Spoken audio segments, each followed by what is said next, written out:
प्यारी सत्संग जी, जय गुरुदेव, धन गुरुदेव। अज बड़ा ही सुभागा भरा दिन है कि असी सारे करापुर मध्य प्रदेश की धरती ते विराजमान हैगे आ।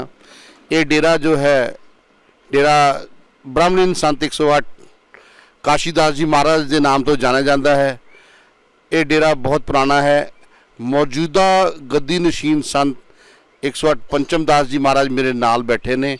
मैं उन्होंने चरणों च बेनती करदा हाँ कि वो इस डेरे बारे सानू दसन कि ये डेरा कद बनया, ये की इतिहासिक चीज़ां ने। महाराज पंचम दास जी बोले सो निर्भय श्री सतगुरु रविदास महाराज की जय।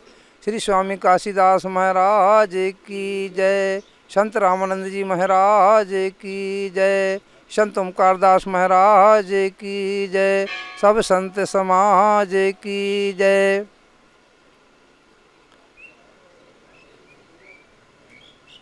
प्यारी सत्संग जी, सभी गुरु प्रेमी और हमारे जो दिल्ली से आए हुए सभी सम्मानीय संगत जी, यह बड़े सौभाग्य की बात है कि हमारे संत हरचंद दास जी महाराज जी के कार्यक्रम की विशेषता और इस आश्रम की विशेषता हमारे सतगुरु स्वामी काशीदास जी महाराज करीब 80-85 के 1980-85 के लगभग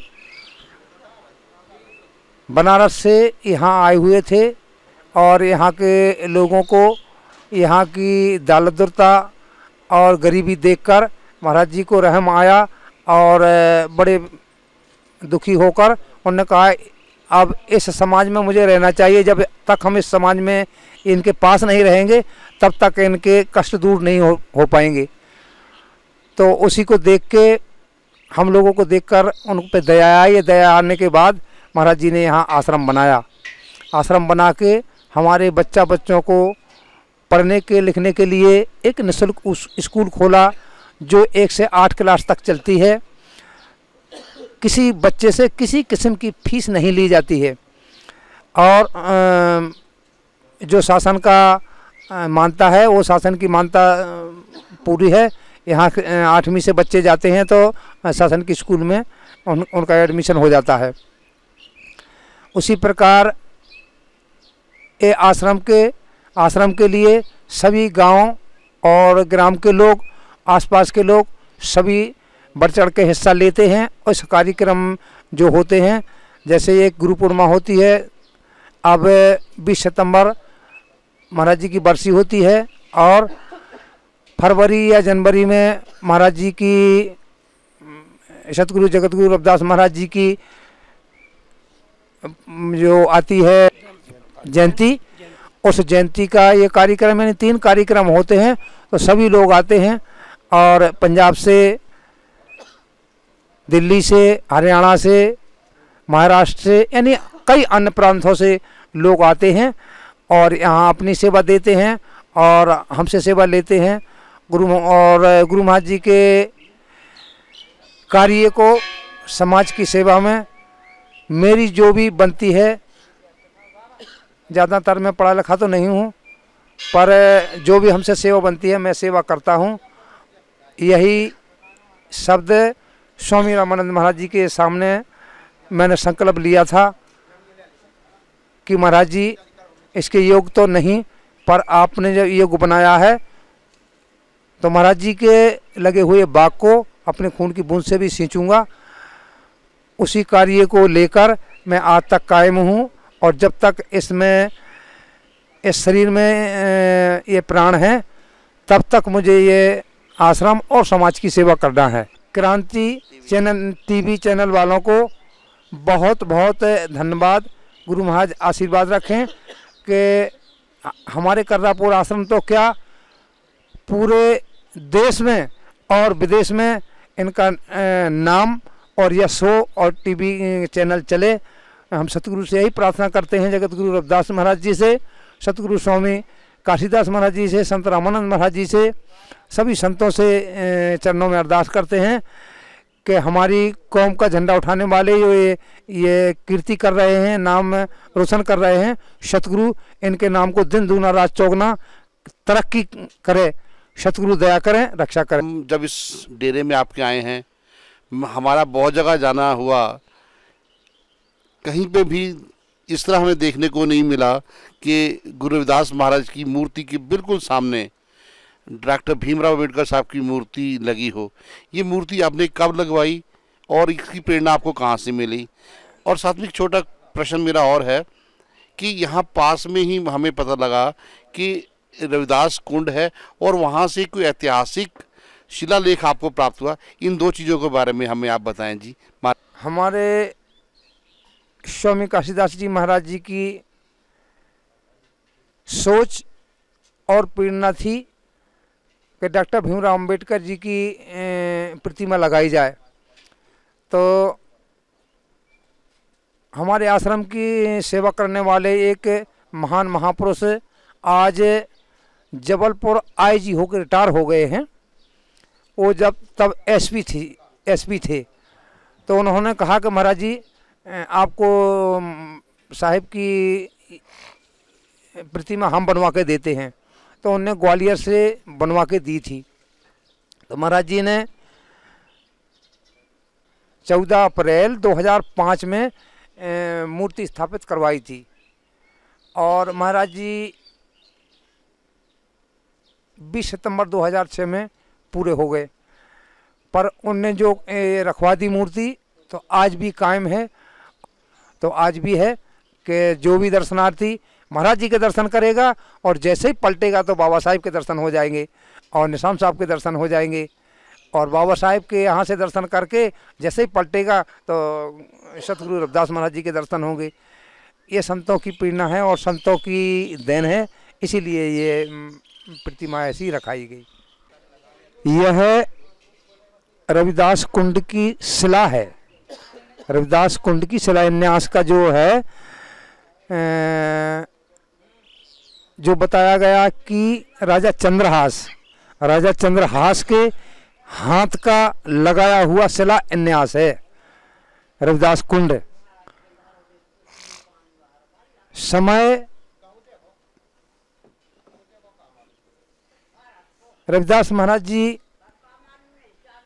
हमारे महापुरुषों ने बताया कि रविदास महाराज जी जब मीरा झाली के भंडारे को चित्तौड़गढ़ जा रहे थे तब पांव चल के महाराज जी अपने साथियों के साथ यहाँ से जा रहे थे। तो लोग बताते हैं कि जो यहाँ के लोगों की भावना में और लिखित में मिला है कि महाराज जी यहाँ से जा रहे थे तो ये जो जगह है ये पहले यहाँ जंगल था।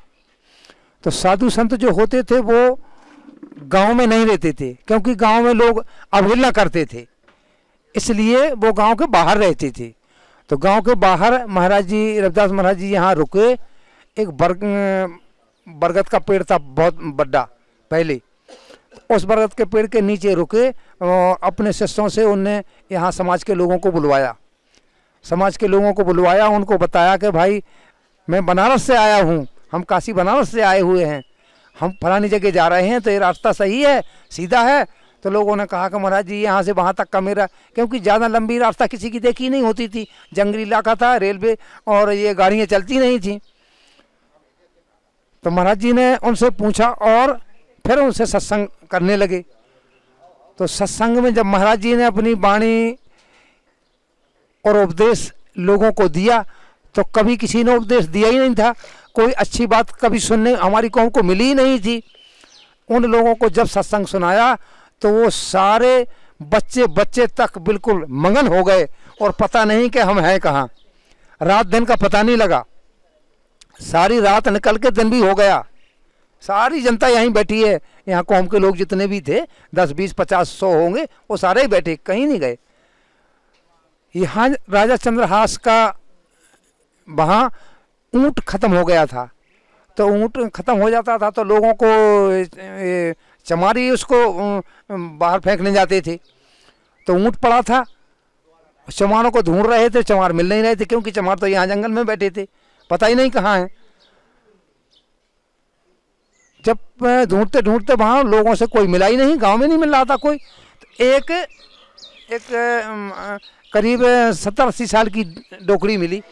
तो उससे पूछा उनने कि ओ भाई, तेरे बच्चे कहाँ गए? हमारा महाराजा का ऊँट मरा पड़ा हुआ है, बहुत गुस्सा हो रहा है, वो बहुत सबको मरवा डालेंगे। तो वो डोकरी कहते हैं कि भैया एक बाबा जी आए हैं, तो वहाँ तो कल के गए हैं लोग, आए ही नहीं, अब आज तक नहीं आए। तो उसने कहा हम देखते हैं कहाँ हैं बाबा जी, कहाँ इधर जंगल में हैं। तो जंगल से, वहाँ से गांव से जंगल की तरफ आते हैं, तो बरगद के पेड़ के नीचे देखते हैं तो महाराज जी बैठे हैं, वो सारे लोग बैठे हैं एकदम देख रहे हैं। और महाराज जी सत्संग सुना रहे थे। तो ये तो गालियाँ बकने लगे कि राजा का हुक्म है, जिसके जहाँ रहते हो, जिसका खाते हो, ऐसे कहते थे लोग कि जिसका खाते हो। अरे जो करेगा नहीं तो खाने को कौन देगा? तो हम उसका खा रहे, क्या हम अपने कर्म का खा रहे। तो कहते हैं जिसका खा रहे हो उसका काम नहीं कर रहे हो, और यहाँ बैठे हो सत्संग करते हो। तो महाराज जी ने बड़े प्रेम से कहा, महाराज जी तो दयालु थे, कृपालु और जानने वाले सबको। तो उन्होंने कहा देखो भैया, गुस्सा क्यों हो रहे हो? अरे उन्होंने कहा तुम कहाँ से बाबा आ गए हो, गुस्सा हो रहे हो? हमारे लोगों को क्या बीतेगी थी, तुम क्या कर लोगे? तो उन्होंने कहा भाई कर तो हम कुछ नहीं लेंगे, बात यह है कि बात क्या है, आप क्यों परेशान हो रहे हैं? और उन्होंने कहा ऊँट मरा पड़ा है 2 दिन का, और ये नहीं जाएंगे तो कोलू की दाएं दुआ के वो मरवा डालेगा सबको। तो महाराज जी हंस के कहते हैं, मुस्कुरा के कहते हैं कि भैया वो मरा नहीं है, वो तो सो रहा है। और उन्होंने कहा तुम हमें मत अकल बताओ, बाबा जी बन के हमको मत बताओ, हम 10 साल हो गए नौकरी करते और हमको बता रहे हो वो मरा पड़ा है, 2 दिन का है। उन्होंने कहा नहीं बेटा वो मरा नहीं है, वो सो रहा है। तो एक बार कहा तो उसने कहा, और जब दूसरी बार कहा तो गुस्सा हो गया। तो महाराज जी कहते हैं वो मरा नहीं है, सो रहा है। तो ये नीमा हो गया। इसने कहा यार ये कहते हैं कि सो रहा है, 3 बार में मैं एक बार हो गई, फिर भी कहता है, दूसरा भी कहे, तीसरा भी कह रहा है कि वो तो सो रहा है। जब ये नौकर जहाँ वहाँ से वापस जाता है तो राजा कहते हैं क्यों भाई मिले कि नहीं? कह रहा साहब मिले तो हैं, वो तो एक जगह एक बाबा जी आए हैं, वहाँ बैठे हैं और कहते हैं कि मरा नहीं, सो रहा है। क्या कहता है कि महाराज जी 2 दिन से मरा पड़ा है, वो कह रहा है सो रहा है बाबा। बाबा कहता है सो रहा है। कहा चलो चल देखते हैं। तो फिर वहाँ जाते हैं उसको देखने के लिए। जब देखते हैं तो ऊँट अपना मुंह चला रहा था, रौंथ रहा था वो। तो राजा देख के भी कहें कि यार ये तो रौंथ रहा है, ये तो जिंदा है, बैठा है। कहा महाराज जी राजा साहब वो बाबा कह रहा था कि वो तो मरा था, 2 दिन से देख रहा है कि मरा है, पर वो बाबा ने कहा है कि वो तो सो रहा है। वो तो सो ही रहा था, हको मरा था, महाराज जी 2 दिन से मरा पड़ा था। तो चंद्रहास कहते हैं कि वो संत नहीं है, कोई महान पुरुष हैं, क्योंकि संतों की अच्छी तरह से परिभाषा वो चंद्रहास जानता था, क्योंकि उसका जन्म ही संतों में हुआ था, संतों से वो बचपन ही से बरत रहा था, इसलिए संतों की पहचान उसकी थी। तो उसने कहा भैया किसने कहा था कि वो सो रहा है, चलो उनके दर्शन हमको भी करना है। तो उन्होंने कहा चलो मैं कपड़े वपड़े पहन के मैं चलता हूँ। जैसे कपड़े पहनने गया तो उसकी बीवी कहती कि ऐसी ऐसी बात, 2 दिन से ऊँट मरा पड़ा है, और ये गया तो वो संत कह रहे थे कि वो तो सो रहा है। कहा ऐसे संत आए हैं कोई यहाँ? तो भी उनकी रानी कहती है कि राजा साहब तो जब आप जा रहे हैं तो मुझे भी चलना है, मैं भी चलूँगा वहाँ, मैं भी चलूँगी वहाँ, मैं भी दर्शन करूँगी। उन्होंने कहा चलो ठीक है। तो जब वो राजा और रानी दोनों मिलके और 2-4 लोग हो गए, सारे मिलके जब आते हैं तो महाराज जी के दर्शन करते हैं। तो महाराज जी क्या थे, ये महापुरुषों ने कहा है, उसकी शोर नहीं करते हैं, उसकी बात नहीं बताते हैं।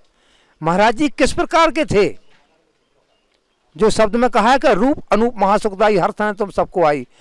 महाराज जी इस शकल और स्वभाव के थे कि जो आदमी देखता था तो उनकी खूबसूरती सुंदरता देखकर लज्जित हो जाता था आदमी, इतने खूबसूरत थे महाराज जी।